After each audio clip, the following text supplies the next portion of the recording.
राजस्थान के बांसवाड़ा जिले के वो तमाम प्रवासी मजदूर जो गुजरात में कूच किए और सूरत जिले में जाकर जब वो किसी सड़क के किनारे जीवन यापन करते हैं तो वहां किसी न किसी गाड़ी से डंपर से कुचल दिए जाते हैं।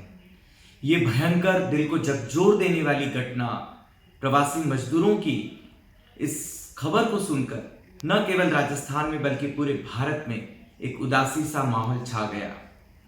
हाल ही एक सूचना प्राप्त हुई कि कुछ मजदूर हैं जो कि बांसवाड़ा के रहने वाले हैं और उन मजदूरों को रवि कुमार नाम का एक मानव तस्कर राजस्थान के बांसवाड़ा जिले से गुजरात के कच्छ डिस्ट्रिक्ट में लेके जाता है और वहां पर जाकर वो चित्तौर नाम की एक जगह है जहां पर वो सरकारी काम में इन मजदूरों से काम लेता है।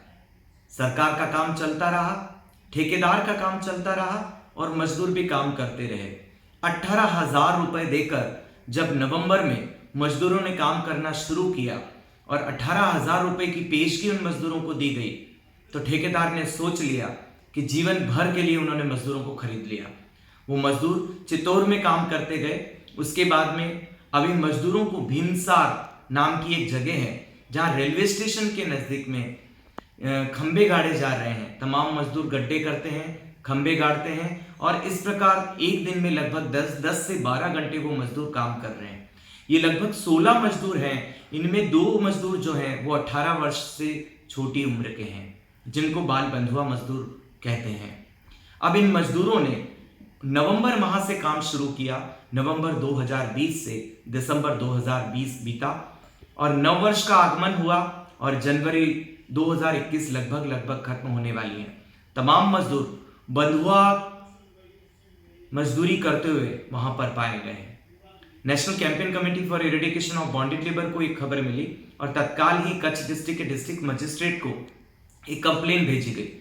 आज एक्शननेट की टीम और national campaign committee for eradication of bonded labour की टीम ने मिलकर गुजरात के कच्छ डिस्ट्रिक्ट से इन 16 मजदूरों को जो है बातचीत किया और बातचीत के दौरान वहां के सर्कल ऑफिसर थे, वहां के एसडीएम ने एक टीम कॉन्स्टिट्यूट करके मजदूरों के पास भेजा। मजदूरों ने बयान में बताया कि वो इस प्रकार से 16 घंटे 12 घंटे निर्धारित समय नहीं है, जितना मालिक ने बोला है, ठेकेदार ने बोला उतना उनको काम करना है, बिना मजदूरी के करना है।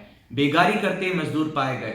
आज देश में आर्टिकल 23 है, आर्टिकल 23 है, उसके तहत कोई भी देश में बेगारी नहीं कर सकता है। बेगारी तो देश में बैंड है, फिर भी इन मजदूरों से बेगारी करवाई जा रही है और वो भी सरकारी मकमे में।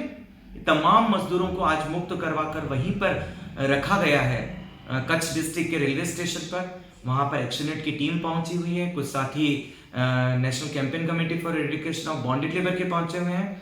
मजदूरों को उस काम से अभी पूर्ण आजादी नहीं मिली है क्योंकि जब तक वहां के जिलाधिकारी और उपखंड अधिकारी इन तमाम मजदूरों को मुक्ति प्रमाण पत्र जारी नहीं कर देते हैं तब तक ये मजदूर जो हैं उस ठेकेदार की बंधुआगिरी के शिकार रहेंगे।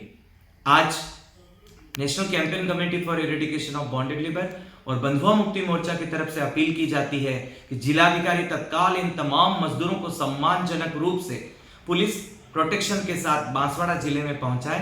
इनकी मजदूरी जितनी बनी है तमाम पूरी मजदूरी जो है वो न्यूनतम मजदूरी अधिनियम के हिसाब से इन मजदूरों को मजदूरी का भुगतान किया जाए और साथ में ही रवि कुमार के साथ साथ जो प्राथमिक नियोक्ता है जिसमें कि रेलवे प्रशासन में काम किया गया है, रेलवे के शासन में इस प्रकार की बंधुआगिरी करवाई जा रही है, उन तमाम प्राथमिक नियोक्ताओं के खिलाफ, ठेकेदार के खिलाफ कानूनी कार्रवाई की जाए। और एसडीएम की जिम्मेदारी है कि वो जो है अपने संबंधित थाने को, एसएचओ को एक शिकायत पत्र लिखें ताकि एफआईआर जो है बंधुआ मजदूरी प्रथा उन्मूलन अधिनियम 1976 की धारा 16, 17, 18 के तहत एवं मानव तस्करी की धारा आईपीसी 370 के तहत ये मामला दर्ज किया जाना चाहिए। अब सवाल होता है कि प्रवासी मजदूरों का, ये तमाम प्रवासी मजदूरों का कहीं कोई रजिस्ट्रेशन नहीं है। अभी सुप्रीम कोर्ट में सुओ मोटो के मामले में अभी सुप्रीम कोर्ट ने कहा है कि तमाम मजदूरों का रजिस्ट्रेशन शुरू करो, पर किसी सरकार की अभी भी आंखें नहीं खुली हैं। सरकार आंख मूंद कर बैठी है। तमाम मजदूरों को जब राजस्थान से गुजरात ले जाया गया तो क्या गुजरात की सरकार ने इनका पंजीकरण किया? क्या राजस्थान की सरकार ने इनका पंजीकरण किया? नहीं। सरेआम बाजार में मजदूरों को बेचा जा रहा है, खरीदा जा रहा है, परंतु सरकारें आज भी संवेदनशील नहीं हुई हैं। दोनों ही सरकारों की उतनी ही जिम्मेदारी थी जितनी कि केंद्र सरकार की और राज्य सरकार की होनी चाहिए और कानून में निहित है। परंतु कानून की इंटरस्टेट माइग्रेंट वर्कमैन एक्ट 1979 का, bonded labour system abolition act 1976 और आईपीसी 370 का खुलेआम उल्लंघन हो रहा है। कहीं किसी को कोई भी दुख नहीं है। सीधी सीधी बातें सरकार को, दोनों ही राज्य की सरकारों को इन मजदूरों से माफी मांगनी चाहिए और इन मजदूरों को जो है सम्मानजनक जीवन यापन करने के लिए, इनका पुनर्वास करने के लिए उनको मुक्ति प्रमाण पत्र जारी करना चाहिए और उनको पुनर्वास की सुविधाएं प्रदान करनी चाहिए।